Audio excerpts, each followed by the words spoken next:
राज तेरे बाकी ना जानू है कहाँ के।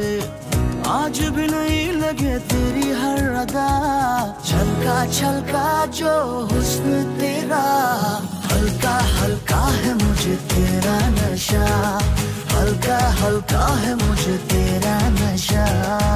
पाकिस्तानी नालेवारी अदाकारा मायरा खान बेहतरीन लिबास पाए 8 बेरोत इंटरनेशनल एवार्ड फेस्टिवल में बे एवार्ड माणे वरता आहिनि। हमसफ़र ड्रामे मां शोहरत माणींदड़ मायरा खान खे लेबनान में थियल बेरोत इंटरनेशनल एवार्ड फेस्टिवल में शिरकत जी दावा ॾिनी वई ऐं हुन मेलो लुटे छॾियो, जिते खेसि इंटरनेशनल सतह ते सुञाणप कराइण ऐं बेहतरीन लिबास पाइण जे ॿिनि एवार्डनि सां नवाज़ियो वियो आहे। मायरा खान 2 एवार्ड वसूल करण वक़्तु पाकिस्तान जे नाले करे छॾिया। मायरा खान फेस्टिवल में शिरकत कंदड़नि जो अरबीअ में शुक्रिया अदा कयो। संदसि चवण हो त वो वे एवार्ड हासिल करे तमाम घणो खुश आहे। संदसि चवण हो त उहा सभिनीनि सां प्यार करे थी। मायरा खान फेस्टिवल में अछे रंग जे गाउन में बारबी डॉल जड़ी नज़र आई ऐं माण्हुनि जे निगाहनि जो मर्कज़ रही। फेस्टिवल में मायरा खान लेबनान जे फैशन डिज़ाइनर निकोलस जिब्रान जो तैयार कल अछो गाउन पाए ख़ूबसूरत अंदाज़ सां माण्हुनि खे मुतासिर कयो। मायरा खान ट्विटर ते पंहिंजे मदान सां फेस्टिवल जूं ख़ूबसूरत यादूं शेयर कयूं। यादि रहे त मायरा खान हलंदड़ साल रिलीज़ थियल बॉलीवुड फिल्म रैस खां पोइ हुन जो शुमार पाकिस्तान सां गॾु बॉलीवुड जे मक़बूल अदाकारनि में कयो वेंदो आहे।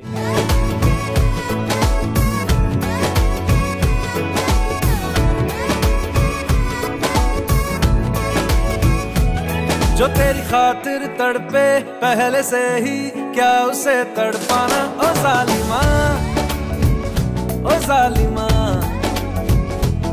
जो तेरे इश्क में बहका पहले से ही क्या उसे बहकाना, ओ जालिमा।